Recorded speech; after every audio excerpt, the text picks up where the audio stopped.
চট্টগ্রামে জলাবদ্ধতা নিরসনে ৪ প্রকল্পের আওতায় বরাদ্দ রয়েছে ১৪,৩৪৯ কোটি টাকা। প্রকল্পের আওতায় রয়েছে ৩৬টি খাল ও ৩০২ কিলোমিটার নালা। এসব প্রকল্প বাস্তবায়ন করছে চট্টগ্রাম উন্নয়ন কর্তৃপক্ষ সিডিএ। তবে এই প্রকল্পের সুফল পাচ্ছে না নগরবাসী। অধিকাংশ নালা নর্দমা খাল যেন মৃত্যুর ফাঁদ। গেল ৫ বছরে শুধু নালায় পড়ে প্রাণ হারিয়েছেন অন্তত ৮ জন। ২০২১ সালের ৩০ জুন ১৬ শহরে খালে পড়ে অটোরিকশা চালক ও এক যাত্রীর মৃত্যু হয়। ২৫ আগস্ট মুরাদপুরে ড্রেনে পড়ে নিখোঁজ হন সবজি ব্যবসায়ী সালে আহমেদ। ২০২২ সালের ৬ ডিসেম্বর একই খালে তলিয়ে যায় শিশু কামাল। ২৭ সেপ্টেম্বর আগ্রাবাদের মাজারগেট এলাকায় নালায় পড়ে মৃত্যু হয় বেসরকারি বিশ্ববিদ্যালয়ের ছাত্রী শেহরিন মাহমুদ সাদিয়ার।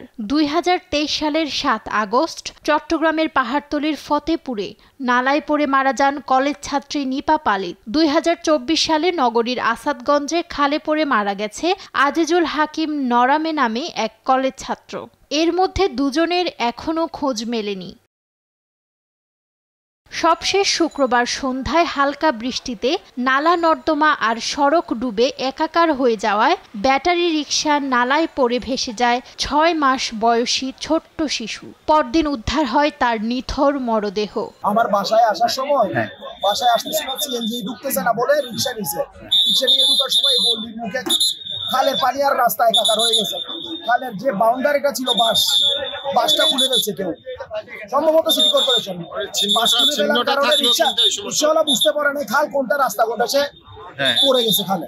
এজন্য চট্টগ্রাম উন্নয়ন কর্তৃপক্ষ সিডিএ সহ সিটি কর্পোরেশনকে দায়ী মনে করেন পরিবেশবিদরা। তবে দায় নিতে রাজি নন সিটি মেয়র। চট্টগ্রাম মহানগরীর নালাগুলো সুরক্ষিত নয়, পরিকল্পিত নয় এবং শহরের জলাবদ্ধতা এই নালাগুলোকে, এই শহরের মানুষগুলোকে আরো বিড়ম্বনায় রেখেছে। টাইপ ছিল না অথবা ম্যানহোল ছিল না, এটা তো ইজ অ্যান অ্যাক্সিডেন্ট। এটা ধরেন রিক্সাটা স্রোতের মধ্যে, রিক্সা এই যে একটা স্টপিং রোডের মধ্যে নিচে নেমে এটা দ্রুত গাড়িটা চলে গেল, আর স্রোতও ছিল যার কারণে অবস্ট্রাকশন হয়ে।